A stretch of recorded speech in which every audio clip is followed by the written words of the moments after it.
오늘은 어린이 주일입니다.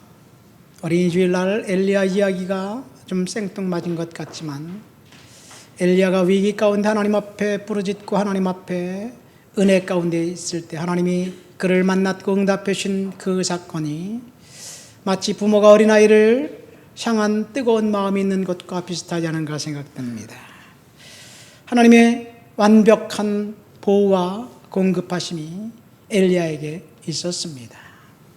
아까 우리가 제 딸 막내를 위해서 기도했는데 지난 월요일 딸이 3m 정도 높이에서 머리로 떨어졌어요.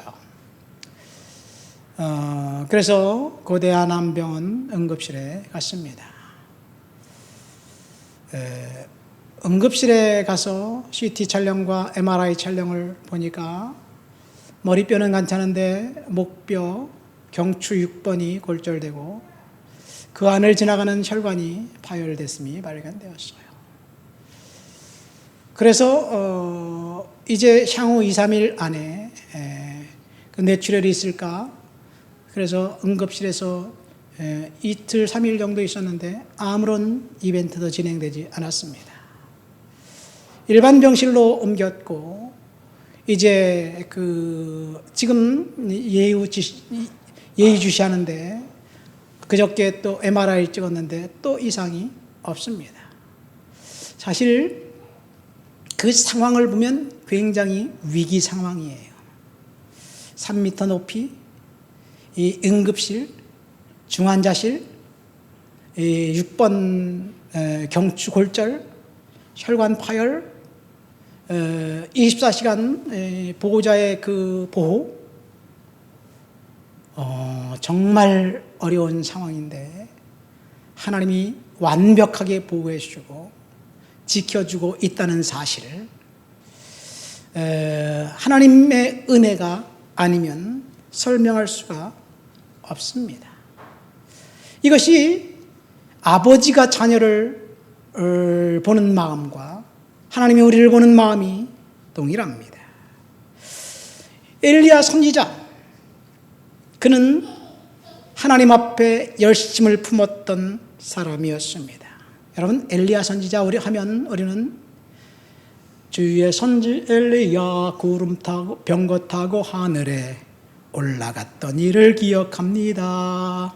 그 찬송가 때문에, 그리고 주일학교 공과의 아주 단골 스토리였기 때문에 많은 사람들이 엘리야를 잘 압니다.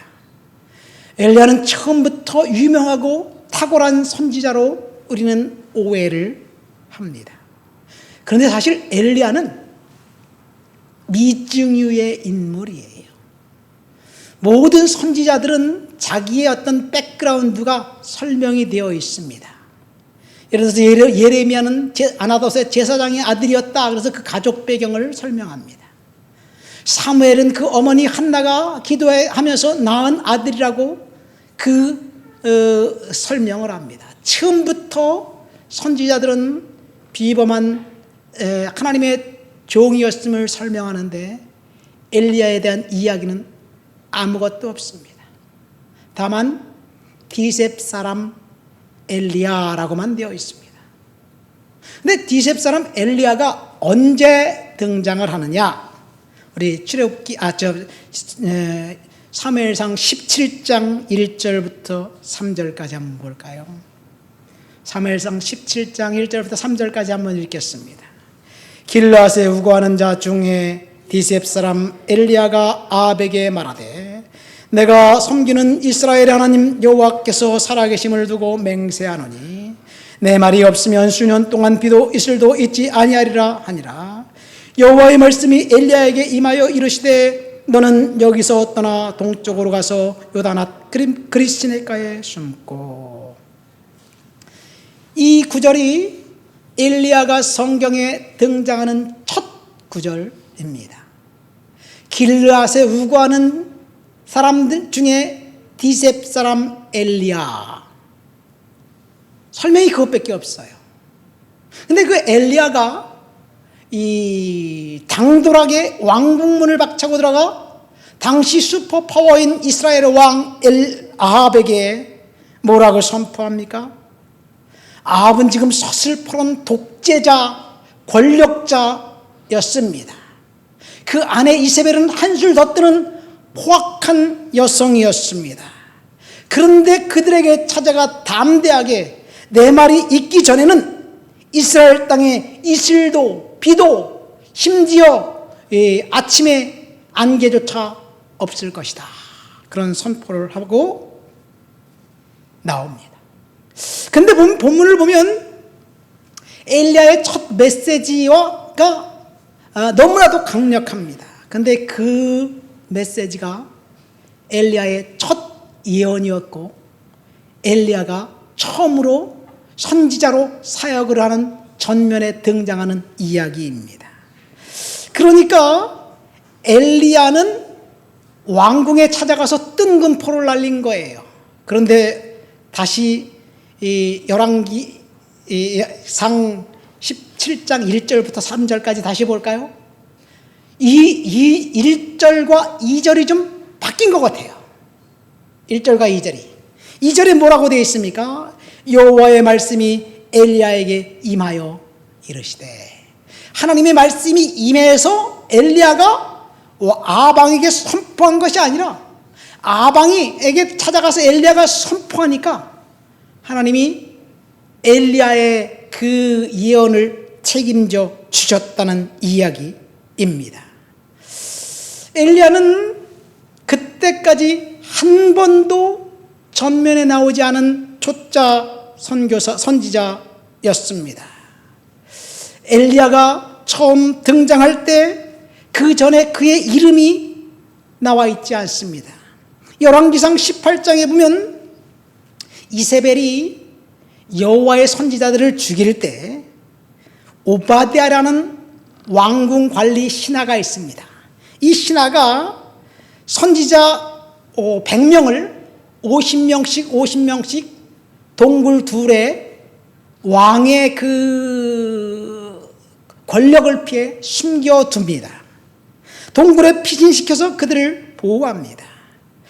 오바댜는 아합 왕의 신하였지만 하나님을 믿는 경건한 관리였습니다.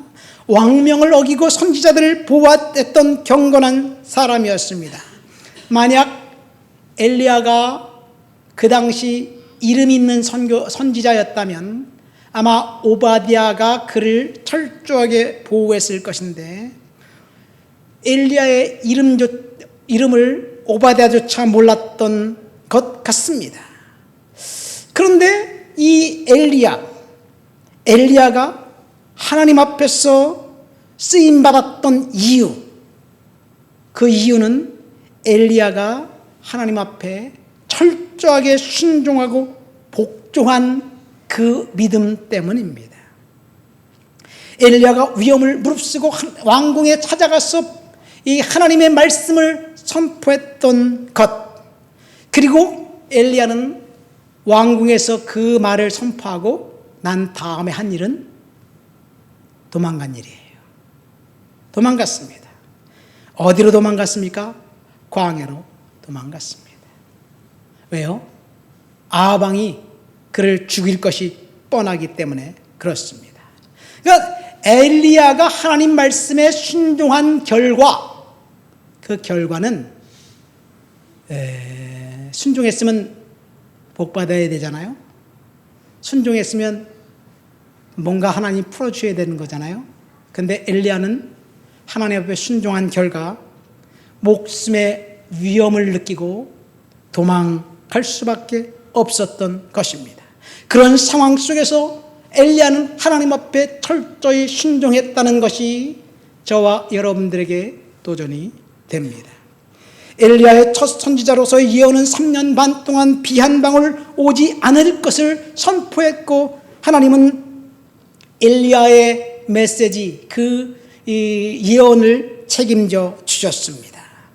그런데 3년 반이 지나자 엘리야에게 하나님이 또 이제 말씀을 주시는 거예요. 이번에는 비를 내려 주겠다는 약속을 가지고 아합 왕에게 다시 찾아갑니다.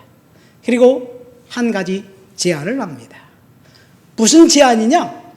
우리 이스라엘에 지금 비도 오지 않고 심지어 이슬조차 오지 않아서 백성들이 기근 때문에 굉장히 고통 가운데 있는데 이제 하나님께서 비를 주실 것입니다.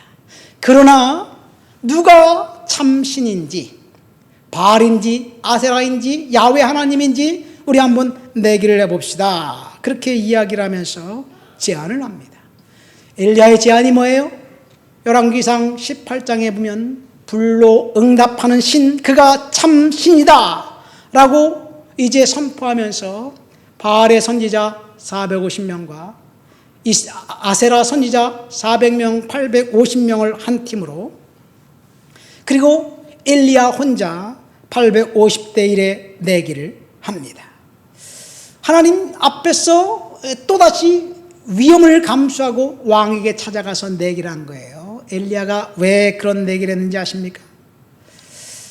바알과 아세라 신은 풍류의 신이고 비의 신이에요. 농사의 신이에요. 바알 신은 남신이고 아세라 신은 여신이에요. 바알 신과 아세라 신을 잘 섬기면 그 신이 비를 적절하게 내려서 농사를 지을 때 풍년이 들게 한다는 그런 신입니다. 그런데 이스라엘의 야훼 하나님을 몰아내고 바알과 아세라를 열심히 섬겼건만 이스라엘 땅에는 피 한 방울조차 오지 않았습니다. 너희들이 믿는 신이 진짜인지 우리 한번 내기해보자 라고 제안하면서 불로 응답하는 신이 진짜 신이다. 그리고 백성들을 모아놓고 이제 그 내기를 하지요. 처음에 850명의 신들이 열심히 기도하는데 하루 종일 기도해도, 심지어 자기 몸을 상하게 하면서 기도해도 비가 내리지, 불로 응답하지 않았습니다. 그래서 엘리야 선지자가 조롱을 했잖아요. 그래서 그들이 포기했을 때 엘리야 선지자가 딱 한마디 기도하니까 하늘에서 불이 떨어져서 제단의 송아지를 살랐습니다. 그리고 그 이후로 온 백성들이 보는 앞에서 850명의 바알의 선지자와 아세라 선지자를 다 죽였습니다. 그리고 난 다음의 이야기가 오늘 우리가 읽은 본문입니다. 엘리야가 또다시 하나님 앞에 순종했는데 그는 이번에도 도망치는 것밖에 다른 대안이 없었습니다. 왜 그랬냐? 이세벨이 엘리야를 죽이겠다고 으름장을 놓으면서 내가 너를 죽이지 않으면 신들이 내게 벌을 내리길 원한다. 정말 이세벨은 자기의 말대로 되었습니다. 엘리야를 죽이지 못했고 신들의 벌을 받아서 이세벨은 죽임을 당하고 시체조차 찾지 못하게 되었습니다. 우리는 엘리야가 기도해서 하늘에서 불이 떨어진 것만 기억합니다. 우리는 엘리야가 기도해서 3년 6개월 동안 비가 오지 않은 것만 기억합니다. 그런데 사실은 그것보다 더 중요한 것은 엘리야가 하나님 앞에 탁월한 능력을 가지고 하나님 앞에 순종했고 온전히 충성했는데 그 결과는 도망간 것에 있다는 얘기예요. 사실 엘리야 사역은 아주 간단해요. 딱 메시지를 2번 전하고 그리고 2번 도망가고, 이게 엘리야 사역의 전부입니다. 첫 번째 3년 6개월 동안 비가 오지 않겠다 선포하고 첫 예언이 됐고 선포하고 도망갔어요. 두 번째 선포는 이제 그 불로 응답하는 신이 참 신이다라는 그 내기를 하면서 850명을 우상을 섬기는 제사장들을 다 죽이고 또 도망갔습니다. 엘리야의 이 두 번째 서명을 받은 후 엘리야는 이번에도 또 도망갔습니다. 그래서 엘리야는 철저히 우울한 상태에서 자기 한 목숨 부지하기 위해서 정말 비참한 상태에 있는 그런 모습을 우리는 보게 됩니다. 엘리야가 광야로 들어가 거기에 로뎀나무 아래에 앉아서 뭐라고 하나님 앞에 투덜댑니까? 4절 말씀 보세요. 하나님 죽여주세요. 이세벨에게 잡혀 죽느니 차라리 지금 여기서 하나님이 나를 데려가시는 것이 더 낫습니다. 이제 힘듭니다. 더 이상 순종할 수 있는 기력조차 없습니다. 탈진해 있습니다. 이 고백을 하니까 하나님이 천사를 통해서 보내주셨어. 이제 하나님이 천사를 통해서 엘리야에게 하는 말은 뭐예요? 흔들어 깨우면서 먹어라. 밥을 먹어야 되지 않겠느냐? 물 한 병과 떡을 가져다 줍니다. 여러분, 순종의 대가가 고난과 역경, 목숨을 부지하게 해서 도망가야 한다면 하나님 앞에 순종할 용의가 있습니까? 이것이 하나님께서 엘리야를 통해서 저와 여러분들에게 주는 질문입니다. 하나님께 순종하는 것은 쉬운 일이 아닙니다. 우리는 순종하면 축복과 이제 은혜가 임한다고, 번성된 미래가 있을 것이라고 생각합니다. 그러나 사실 성경은 하나님 앞에 순종하면 십자가가 기다리고 있다고 이야기하는 거예요. 예수님이 나를 따라오려거든 너를 부인하고 자기를 부인하고 자기 십자가를 지고 나를 따르라고 말씀하셨어요. 예수님이 나를 따라오는 자에겐 내가 복 주겠다, 번성시켜 주겠다, 축복해 주겠다, 이런 약속을 하지 않았는데 우리는 예수님의 말씀보다는 성경에 나와 있는 축복된 말씀 그것만 이제 선별해서 취하는 것이 아닌가 생각됩니다. 엘리야는 하나님 앞에 이제 광야로 들어가 하나님 앞에서 로뎀나무 아래서 이제 하나님 앞에 투덜대면서 이렇게 이야기합니다. 5절부터 7절까지의 말씀을 한번 다 같이 읽어볼까요? 본문 5절부터 7절을 읽겠습니다. 로뎀나무 아래에 누워 자더니 천사가 그를 어루만지며 이르되 일어나서 먹으라 하는지라. 본즉 머리맡에 숯불에 구운 떡과 한 병물이 있더라. 이에 먹고 마시고 다시 누웠더니 여호와의 천사가 또다시 와서 어루만지며 이르되 일어나 먹으라. 내가 갈 길을 다 가지 못할까 하노라 하는지라. 이 말씀을 묵상하면서 제 눈에 띈 말씀은 일어나서 먹으라는 말씀이에요. 하나님께서 엘리야에게 일어나서 먹으라라고 이야기합니다. 아버지 되신 하나님께서 지쳐있고 힘들어하고 있는 엘리야에게 직접 찾아오셔서 먹을 것을 공급해 주셨다는 것, 이것이 은혜입니다. 로뎀나무 아래 기진맥진해 있던 엘리야, 극심한 우울증에 빠져 있었던 엘리야가 더 대단한 성취를 이뤄냈지만, 하나님의 능력을 이스라엘 백성 앞에 나타냈지만, 불로 응답했고 우상 숭배하는 이 바알의 선지자, 아세라 선지자 850명을 죽였고 처단했는데, 그래서 이제 이스라엘 땅에 비가 내려왔는데 정작 엘리야 자신은 좌절과 낙심에 빠져 광야로 도망가더니 급기야는 로뎀나무 아래서 죽기를 간구합니다. 죽는 것이 더 낫다고 하나님 앞에 죽여달라고 요청을 하는 거예요. 여러분, 절망과 좌절에 극심한 위기에 빠져 있을 때, 절망이 우리를 짓누를 때 우리가 할 수 있는 것이 뭘까요? 죽여주세요. 나는 이제 포기합니다. 이런 이야기밖에 할 것이 없는 것 같지만, 그때 하나님은 그런 상황 가운데 있는 저와 여러분들을 다 아신다는 사실을 믿으시기를 예수님의 이름으로 축원드립니다. 엘리야가 절망에 빠져 있을 때, 하나님 그가 스스로 극복할 수 있는 힘이 없을 것 같을 때 하나님이 그에게 찾아오셔서 일어나서 먹으라, 직접 찾아오셔서 공급해 주셨다는 것. 위기의 순간, 고난의 순간에 하나님께서 저와 여러분들에게 직접 찾아오신다는 사실을 믿으시기를 예수님의 이름으로 축원드립니다. 그러니까 우리는 혼자가 아니에요. 주일이, 여러분 영혼을 열고 주위를 살펴보세요.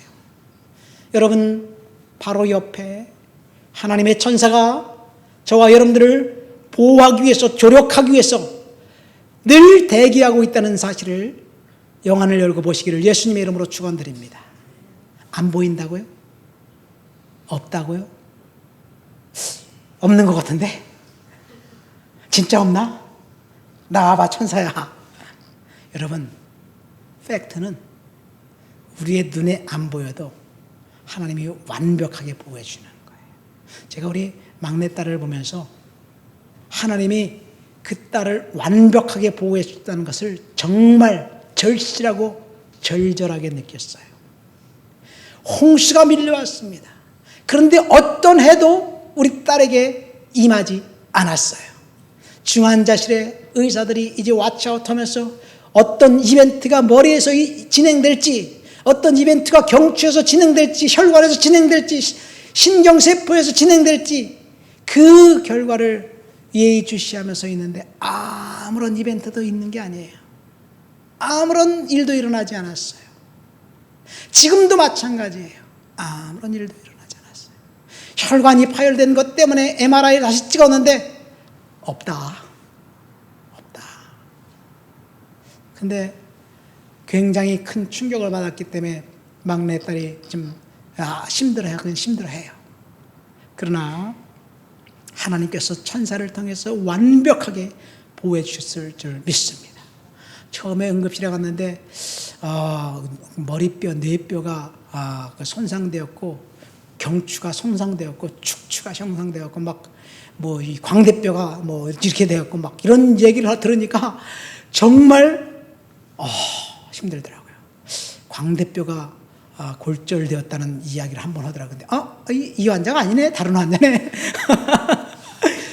그런 얘기를 들으니까 천국에서 지옥으로 왔다 갔다 하는 거예요. 지금 여러분, 엘리야가 힘들어하고 있을 때 하나님의 천사가 찾아와서 그를 흔들어 깨우면서 일어나 먹으라, 이제 힘을 북돋아 주고 있습니다.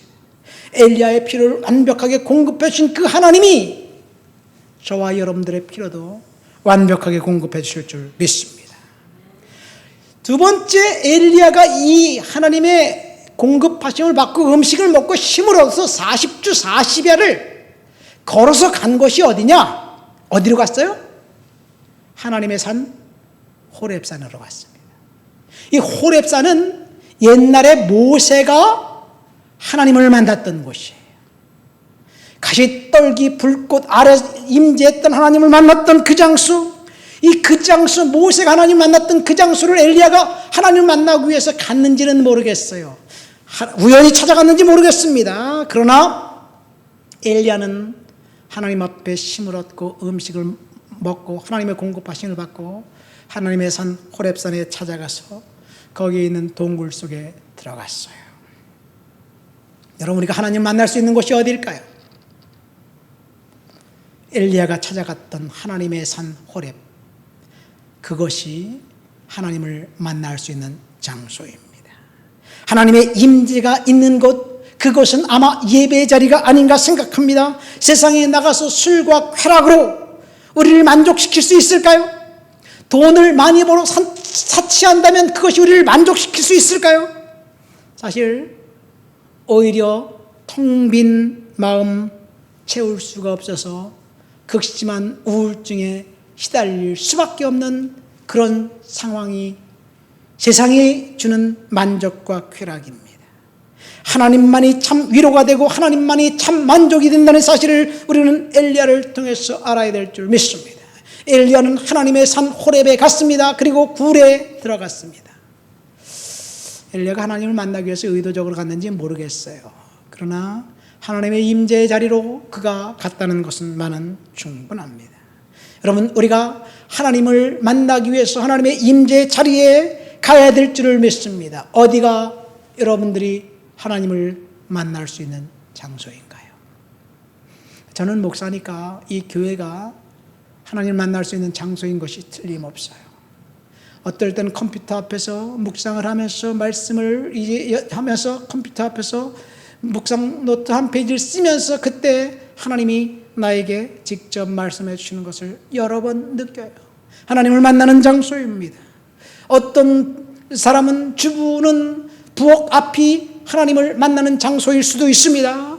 어떤 사람은 어떤 사람은 직장에서 출근하는 전철 안, 그 안에서 내가 1시간 동안, 30분 동안, 1시간 반 동안 내가 멍 때리고 있는 것, 그것보다는 하나님 말씀을 묵상하면서 기도하면서 성경을 읽으면서 가는 그 시간이 하나님을 만나는 시간, 장소가 될 줄을 믿습니다. 엘리야는 40일 동안 정신없이 밤낮으로 걸어가 하나님의 산 호렙산에 갔습니다. 그리고 굴 속에 들어갔습니다.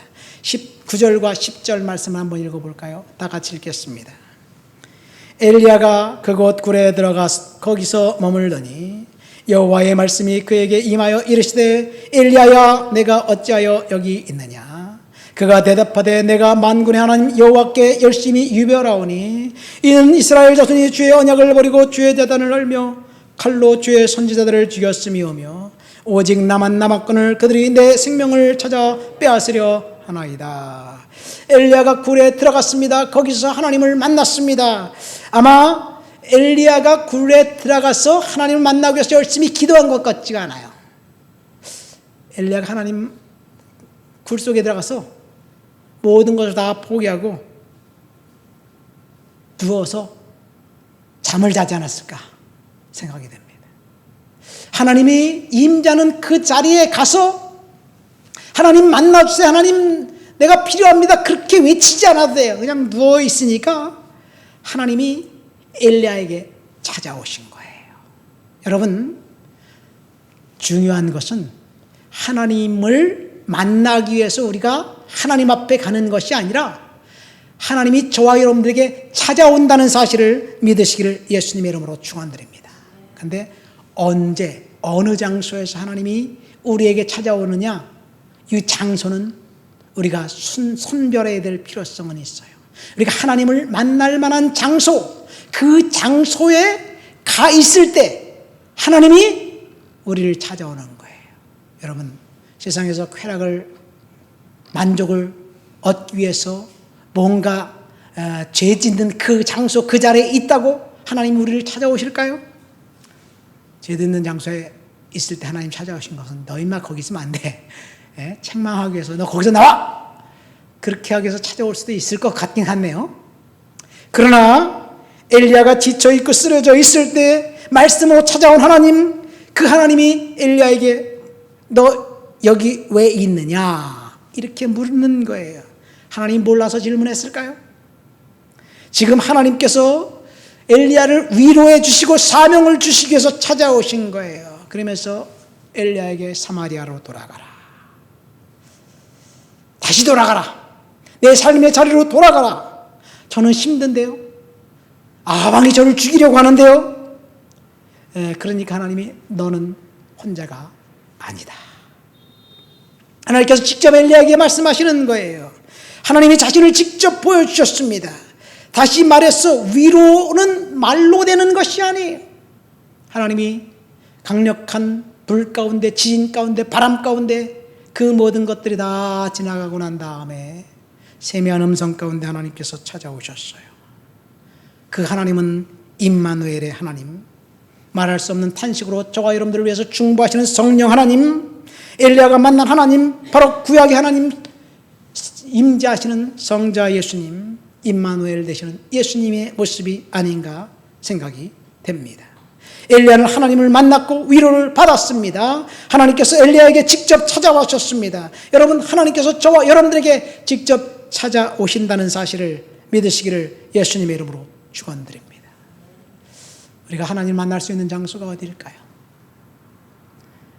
지금부터 400년 전 로렌스라는 수도사가 있었습니다. 그 사람은 신부도 아니고 주의종도 아니에요. 단지 주방에서 일하는 그 요리사였습니다.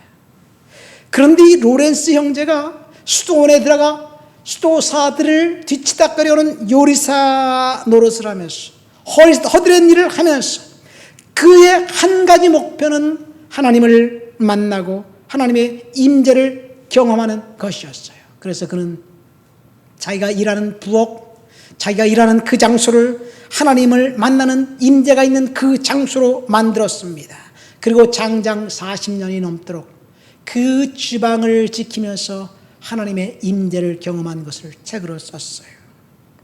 하나님과 가까이 머물기를 원했던 그에게 진짜 하나님은 그와 함께 하셨습니다. 여러분, 저와 여러분들이 하나님의 임재를 원할 때 하나님은 저와 여러분들에게 함께 하신다는 사실을 예수님의 이름으로 축원드립니다. 그리고 엘리야에게 말합니다. 나는 혼자인데요. 너 혼자 아니야. 그래서 엘리사를 그의 제자로, 그의 동역자로 하나님이 붙여 주셨습니다. 엘리야는 그래도 마음이 흔쾌하지 않습니다. 지친 기색이 역력합니다. 그러니까 엘리야에게 하나님이 뭐라고 말씀하셨습니까? 18절 말씀 보세요. 18절 말씀 보니까 하나님이 엘리야에게 너는 혼자가 아니다. 너와 함께 있는 신앙의 절개를 지킨 바알에게 무릎 꿇지 않은 7,000명이 있다. 여러분, 우리는 혼자가 아닙니다. 엘리야는 혼자가 있다고 외롭다고 생각하고 느꼈지만 하나님은 혼자가 아니라고 엘리야에게 말씀하시면서 격려해 주시는 거예요. 바알에게 무릎 꿇지 않은 7,000명을 남겨주었다고 하나님이 말씀하셨습니다. 저와 여러분들은 혼자가 아닙니다. 말씀을 맺습니다. 오늘 우리는 본문을 통해서 하나님의 완벽한 보호와 공급하심에 대해서 이야기를 듣고 은혜를 나눴습니다. 하나님은 저와 여러분들을 완벽하게 보호하시고 공급해 주십니다. 지쳐 있었던 엘리야에게 하나님이 직접 찾아오셔서 구운 떡과 한 병 물을 주면서 일어나서 먹을 것을 공급해 주셨습니다. 저와 여러분들의 필요가 무엇인지 우리는 궁금해하지만 하나님께서 반드시 저와 여러분들에게 응답해 주셔서 공급해 주실 것입니다. 엘리야는 하나님의 임재가 있는 호렙산에 찾아갔습니다. 그리고 거기 굴에 누워있을 때 하나님이 또다시 찾아오셨습니다. 이번엔 하나님께서 엘리야를 만나 주셨어요. 저와 여러분들이 하나님의 임재가 있는 그 자리에 있을 때 하나님이 우리를 만나 주실 줄을 믿습니다. 우리 다 같이 통성으로 말씀을 생각하면서 기도하시겠습니다. 하나님의 임재 가운데 살아갈 수 있도록 주여 도와주시옵소서. 은혜 가운데 살아가도록 주여 도와주옵소서. 기도합니다. 하나님 아버지 감사합니다. 오늘도 주님 앞에 나와 주를 높여드리고 주를 찬양하고 주를 예배합니다. 성령의 능력과 충만과 거룩한 역사로 사로잡아 주시옵소서. 은혜로 채워 주옵소서. 능력으로 덧입혀 주옵소서. 말씀으로 사로잡아 주옵소서. 성령의 충만함이 아버지 우리의 삶 가운데 임하도록 주여 도와주시옵소서. 오 주님을 높여드립니다. 주님을 찬양합니다. 주님을 예배합니다. 주님 영광받아 주시옵소서. 예수님의 이름으로 기도합니다.